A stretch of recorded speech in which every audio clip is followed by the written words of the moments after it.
औज़ुबिल्लाहिमिनश्शैतानिर्रजीम बिस्मिल्लाहिर्रहमानिर्रहीम सल्लल्लाहु अला सय्यिदिना मुहम्मद व आलिहि वसल्लम। अस्सलामु अलैकुम रहमतुल्लाहि व बरकातहू। तमाम मेरे प्यारे बहन और भाइयों को उम्मीद करती हूँ हमेशा की तरह सब लोग ठीक ठाक होंगे, इंशाअल्लाह ताला खैर खैरियत से होंगे। दोस्तों, आज के दिन काफ़ी दिनों की ताख़ीर के बाद ज़िक्र अस्तग़फ़िरुल्लाह से मुतालिक मौज़ूआत आपकी नज़र करने जा रही हूँ।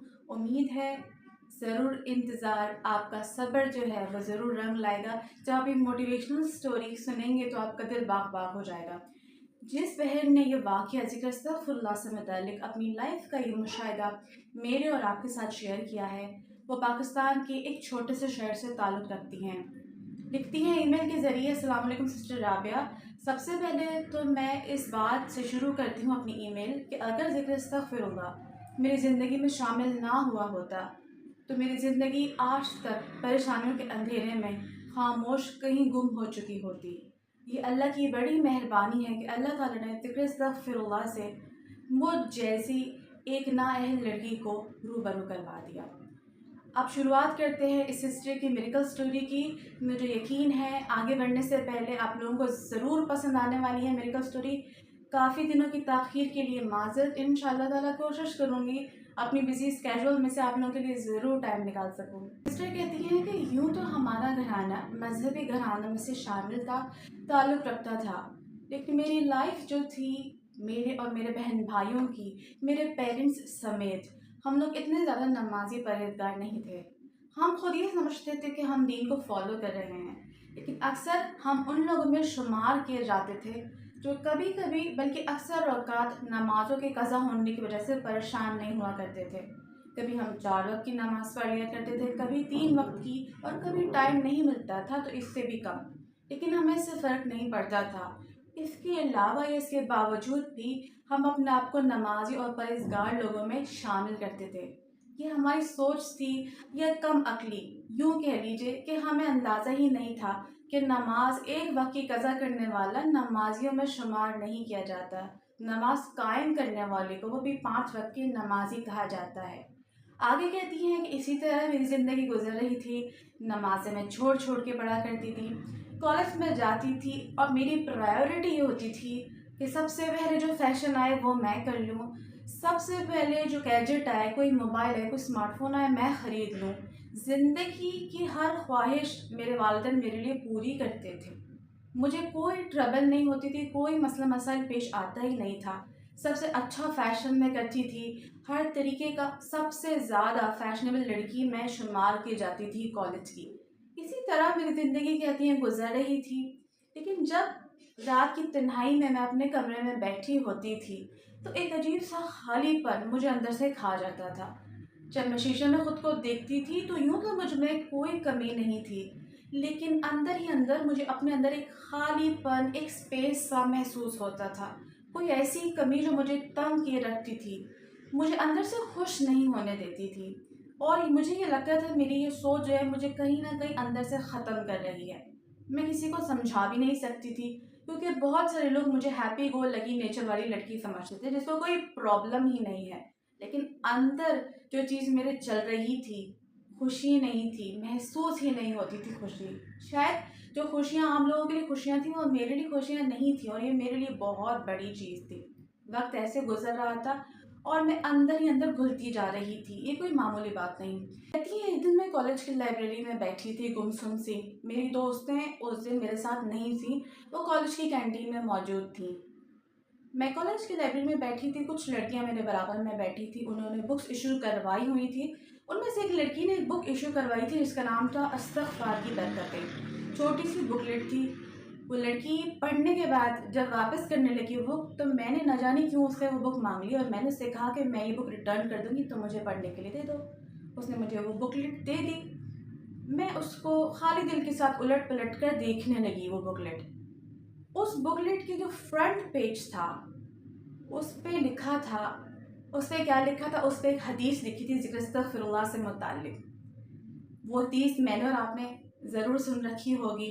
उस हदीस के अल्फ़ाज़ या मानी ये हैं, या यूँ कह लें कि उसका मफ़हूम ये है कि जो ज़िक्र अस्तग़फ़िरुल्लाह कसरत से करता है, अल्लाह ताला हर मुश्किल से निकलने का उसके लिए रास्ता बना देते हैं। हर गम से उसको दूर कर देते हैं और हर परेशानी से उसको निकालते हैं। ऐसी जगह से उसकी मदद की जाती है जहाँ से उसका गुमान नहीं होता। जब मैंने ये अल्फाज सुने तो मेरी आंखों में आंसू आ गए, क्योंकि कहीं ना कहीं मेरी मुश्किलों का हल मुझे इस हदीस के मायने और समझने के बाद और पढ़ने के बाद पता चला। कहती है हदीस पहली बार मैंने उस दिन लाइब्रेरी में पढ़ी थी, उस बुकलेट पर। घर आई, घर आके कहती है मैंने एक फ़ैसला किया कि मैं ज़िक्र अस्तग़फ़िरुल्लाह पढ़ना शुरू करूँगी। अस्तग़फ़िरुल्लाह की तस्बीह सीगे तो मुझे पता था, मैंने बुक्स के थ्रू पढ़ रखे थे डिफरेंट, लेकिन कभी खुद पढ़ने की मुझे तौफ़ीक नहीं हुई थी। उस दिन के बाद, उस बुकलेट को पढ़ने के बाद मेरे दिल में ख्वाहिश जागी। मैंने 100 दफ़ा ज़िक्र अस्तग़फ़िरुल्लाह से दिन का आगाज़ करना शुरू किया। 1 दिन पढ़ा, 2 दिन पढ़ा, 3 दिन पढ़ा, फिर तादाद कहती हैं खुद ब खुद बढ़ती गई। कुछ दिनों बाद मेरी तबीयत में चेंजेस आने लगे।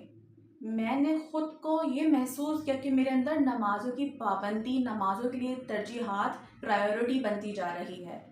मैंने खुद को ये महसूस किया अपने दिल के अंदर कि कहीं न कहीं मेरे दिल में अल्लाह से क्लोज़नेस की ख्वाहिश भी बढ़ चुकी है। एक नई उमंग मेरे अंदर जाग रही है अपने अल्लाह से क्लोज़ होने की। उस दिन के बाद तादाद भी बढ़ गई। ज़िंदगी के बहुत सारे मामलात इंक्लूडिंग जो दिल का सुकून था, उसमें भी बहुत हद तक बेहतरी आने लगी।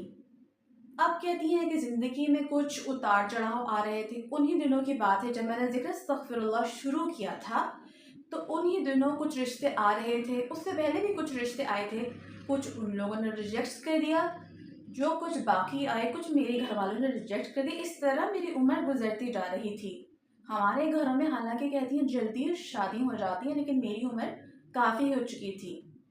कभी 9th में कभी 10th में हमारी फैमिली में शादियाँ करते थे। बहुत सारी मेरी कॉलेज मेट्स की, मेरी सहेलियों की, फ्रेंड्स की बात पकी हो चुकी थी, तो मेरे लिए कहीं ना कहीं एक अंदर से ट्रबलसम बात थी। मैं जलती नहीं थी उनसे, लेकिन मेरी ख्वाहिश थी कि मेरी भी शादी हो जाए, जल्दी से जल्द मंगनी हो जाए, निकाह हो जाए, जिस तरह सब लड़की की ख्वाहिशात होती हैं। उस दिन के बाद कहती हैं जब मैंने ज़िक्र अस्तग़फ़िरुल्लाह, लाइफ चेंजिंग डे वो साबित हुआ, वो लाइब्रेरी वाला दिन। ज़िक्र अस्तग़फ़िरुल्लाह की तादाद धीरे धीरे करते बढ़ती गई। 1000 तक पहुंची, फिर 2000, फिर 5000। बढ़ते बढ़ते वो दिन भी आया कि जब मैं दिन का 20,000 ज़िक्र अस्तग़फ़िरुल्लाह कसरत से बढ़ने लगी।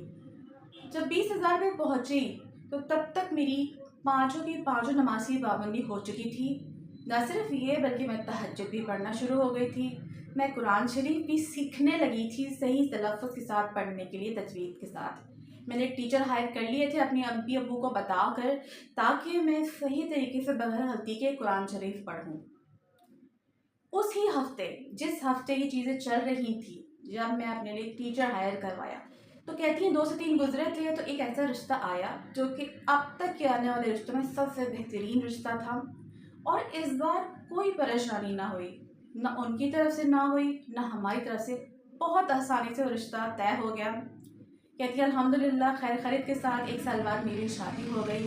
मैं अपने घर में बहुत खुश हूँ। मेरा घर जो है वो जन्नत की मिसाल है। किसी भी मुकम्मल घराने से, खुशहाल घराने से कम नहीं है। मैंने ज़िंदगी में ज़िक्र इस्तग़फ़ार के बाद जो चेंजेस देखी हैं वो अल्फाज़ों में मैं बयान नहीं कर सकती। इतना ही लिखना चाहती हूँ कि कोई एक लम्हा ऐसा ज़रूर लाइफ में आता है जो कि अल्लाह की तरफ से इशारा होता है, जिसको अगर हम समझ लें या पकड़ लें तो हमारी ज़िंदगी तब्दील करने के लिए काफ़ी होता है। तो कहती है पैगाम ये है, ये जो मैसेज है उनका यही है मेरे और आपके लिए कि ज़िक्र अस्तग़फ़िरुल्लाह को कसरत से करें। जब आप 10,000 की तादाद को उससे पहुँचते हैं, फिर ज़ायद तजावुज़ कर जाते हैं, आपकी लाइफ में बहुत जल्दी जल्दी चेंजेस आने लगते हैं। जब आप खुद करके देखेंगे, अभी तो हम 7,000 का चैलेंज कर रहे हैं, इंशाल्लाह ताला ख़त्म होने वाला है ऑलमोस्ट। तो जब ये चैलेंज ख़त्म हो जाएगा, कोशिश कीजिएगा कि अपनी तादाद को बढ़ाइए। ऐसे भी लोग जिन्हें मैं जानती हूँ वो 30,000 ज़िक्र अस्तग़फ़िरुल्लाह दिन का करते हैं माशाल्लाह, 30,000 से ज़ायद भी करते हैं, 35,000 तक मैंने सुना है। तो कहते हैं कि कोई ऐसा मसला जो इनका अटका हुआ होता है, सिर्फ एक दिन की दुआ के बाद अल्लाह ताला कबूल कर लेते हैं। ज़िक्र अस्तग़फ़िरुल्लाह मेरे रब को इतना पसंद है दोस्तों, वक्त को ज़ाया करने की ज़रूरत नहीं। ज़िक्र इस्तग़फ़ार को अपनाइए ताकि आपकी दुनिया दीन दोनों संवर जाए। मुझे राब अहमद की इजाज़त दीजिएगा। उम्मीद है वीडियो अच्छी लगी होगी। वीडियो को लाइक कर दीजिएगा। चैनल पर नए हैं तो सब्सक्राइब कर लीजिए। अपना ख्याल रखिएगा। Take care. अल्लाह हाफिज़।